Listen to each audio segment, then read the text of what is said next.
Hi folks, Chris from ProFlight One. Today we're in New Orleans at the National World War II Museum.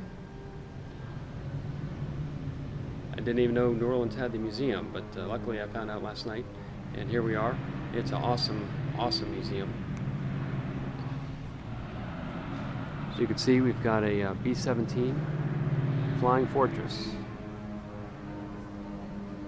hanging, F-4U Corsair, P-51. There's a Dauntless dive bomber. This museum is all interactive. Here's a B-25. A lot of machine guns up there.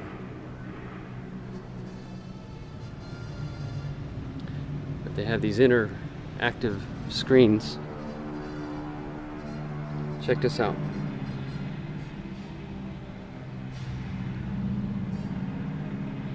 You can move this and go all the way around the cockpit. You can zoom in.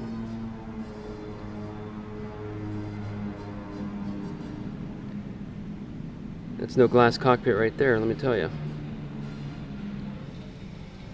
4 engines, gauge for each engine, 4 of everything. But look at that. You can just scan right around. Oxygen tanks.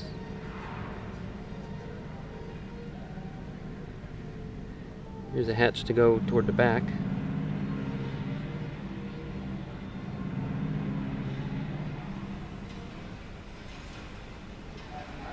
They made over 12,700 of these airplanes.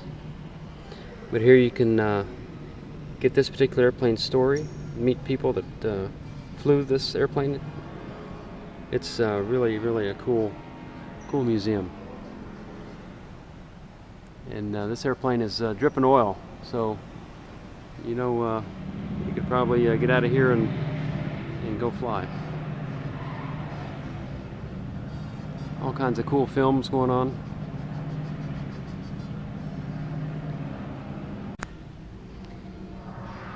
This B-17, My Gal Sal. Interesting story. In June of 1942, it was flying over to Europe.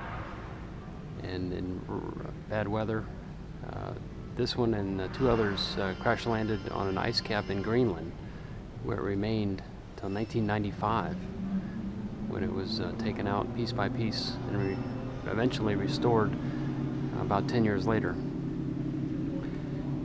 The crew was there for 10 days.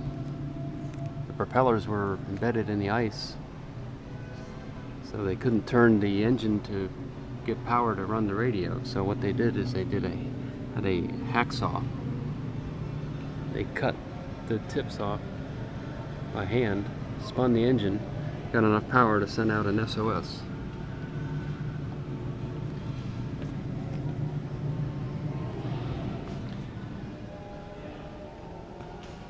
And they were rescued 10 days later. A PBY landed about 12 miles away and picked them up. The whole crew survived. Amazing story. Here's the cockpit of a B-24 Liberator. This was the highest produced aircraft in World War II. They produced over 18,400. Quite a cockpit. Another 4-engine bomber. This is a little bigger than a B-17. Kind of ugly, but it actually flew better, did a bigger payload, and did a better job as far as its mission.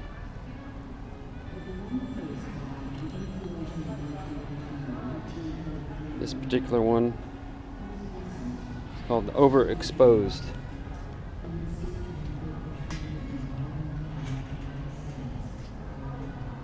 A lot of nose art on all the airplanes in World War II. This one's a little more racy than some of them. This is one of the engines off of a B-24. It's a Pratt & Whitney twin row 1830 Wasp. Some examples they used on the B-24, DC-3 or C-47, and the F-4 Wildcat.